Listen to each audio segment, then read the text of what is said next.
देखिए इलेक्शंस वाले मामले में फुल कोर्ट बन जाती है। कौन फुल कोर्ट कहेगी? कोई वकील आर्गूमेंट में नहीं कह सका कि 90 दिन से इलेक्शन 90 दिन में होना आईनी तकाजा नहीं है। कोई वकील तक नहीं कह सके तो जज कैसे कहेगा? कि ये जस्टिस आयशा मलिक ने अपने रिमार्क्स में बड़ी इंपॉर्टेंट बात की कि आप ये जो इंटरनल डिबेट अंदर की जो बहस है, जो अंदर की बातें हैं, वो बाहर लाना चाहते हैं, आप सिचुएशन का फ़ायदा उठाना चाह रहे हैं। तो एग्जैक्टली वो जो रिमार्क्स थे वो मैं समझता हूँ कि बॉटम लाइन है। खाली आप ये कहें कि जी फ़लाँ जज को बिठा दें, फ़लाँ को ना बिठाएं, इसको ऐसे कर दें, वो उठ जाए, तो इस तरह नहीं होता। फुल कोर्ट का मतलब भी तो फिर ये है ना, फुल कोर्ट का मतलब है तमाम अवेलेबल जजेस। ये नहीं है कि उन दो को बिठा दें और उन दो को उठा दें, ऐसे नहीं।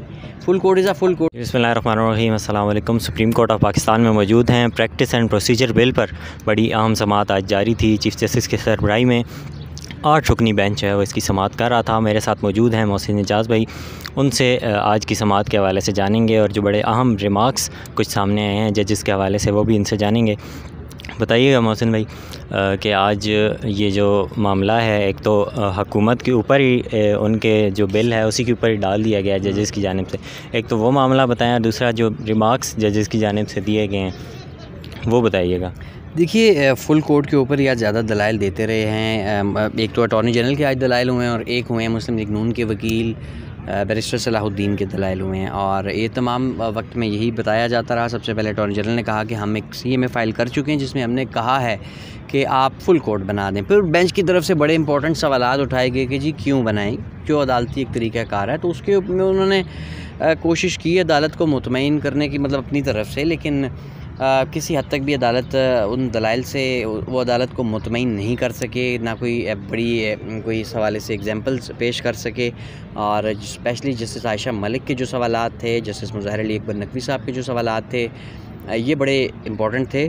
और उन्होंने कहा कि आर्टिकल 191 की मौजूदगी में आप ऐसी कैसे मतलब कोई कानून साजी कर सकते हैं। और बाकी ये कि जी फुल कोर्ट की एग्जांपल्स भी कोई जब दो दी गई, एक जस्टिस इफ्तिखार चौधरी साहब वाले केस की, जस्टिस काजी फ़ायज़ ईसा साहब वाले केस की, तो उसमें ये कहा गया कि वो सुप्रीम कोर्ट के एक जज का मामला था और सुप्रीम कोर्ट के जज का मामला सुप्रीम कोर्ट का मामला है और उसमें फ़ुल कोर्ट बनाई गई थी।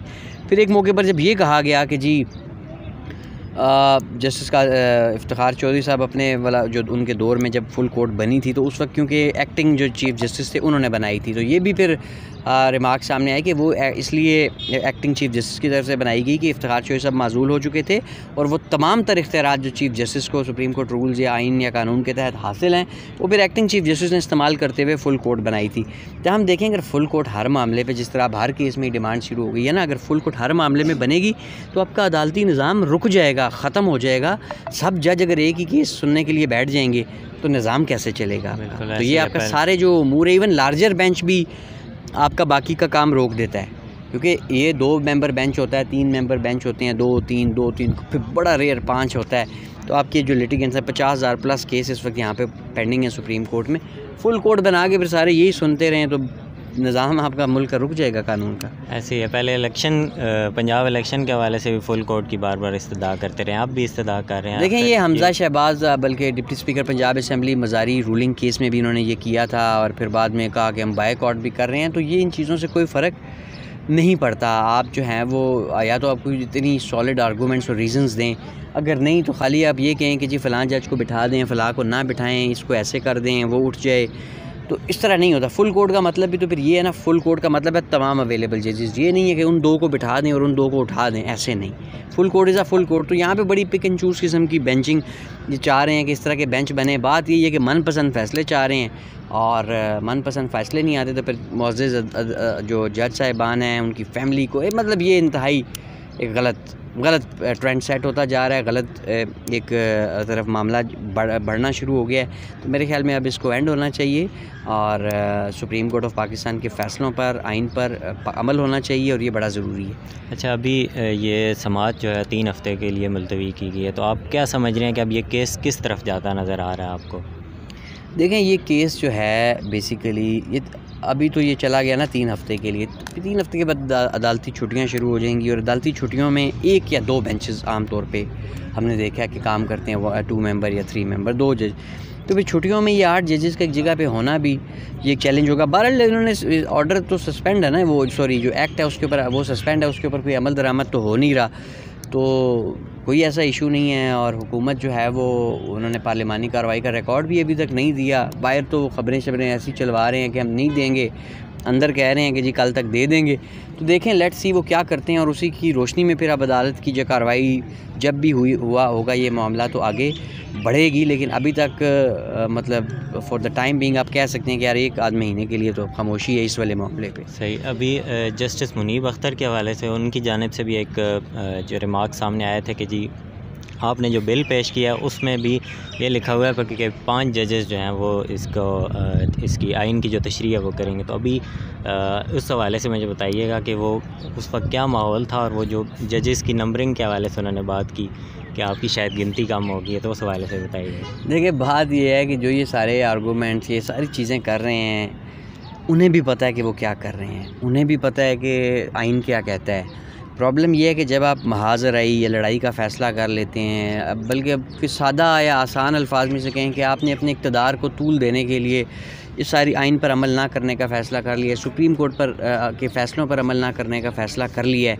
तो फिर ये मामला सारा इस तरफ को जाएगा। इस तरह की बदमज़गी की कोशिश की जा रही है। जैसे आयशा मलिक ने अपने रिमार्क्स में बड़ी इंपॉर्टेंट बात की कि आप ये जो इंटरनल डिबेट, अंदर की जो बहस है, जो अंदर की बातें हैं वो बाहर लाना चाहते हैं, आप सिचुएशन का फ़ायदा उठाना चाह रहे हैं। तो एग्जैक्टली वो जो रिमार्क्स थे वो मैं समझता हूँ कि बॉटम लाइन है उसका, टोटल जो पूरी बात का, यानी आप कह सकते हैं कि उसकी हम अपनी वो ख़बर की ज़बान में कहते हैं करक्स कह सकते हैं, मतलब इंट्रो कह सकते हैं, सुर्खी के हेडलाइन कह लें कि यही है कि आप ये चाहते हैं। बाकी देखें फुल कोर्ट, देखें इलेक्शंस वाले मामले में फुल कोर्ट बन जाती है। कौन फुल कोर्ट कहेगी? कोई वकील आर्गूमेंट में नहीं कह सका कि 90 दिन से इलेक्शन 90 दिन में होना आईनी तकाजा नहीं है, कोई वकील तक नहीं कह सका, तो जज कैसे कहेगा कि 90 दिन से? तो बेसिकली ये सब का मकसद पॉलिटिकल पॉइंट स्कोरिंग है, नंबर बनाना है, नंबर्स आप यानी आप एक बयानिया बनाना चाह रहे हैं, सुप्रीम कोर्ट को के ख़िलाफ़ प्रोपेगेंडा करना चाह रहे हैं, सुप्रीम कोर्ट के जजेस को निशाना बनाना चाह रहे हैं। वजह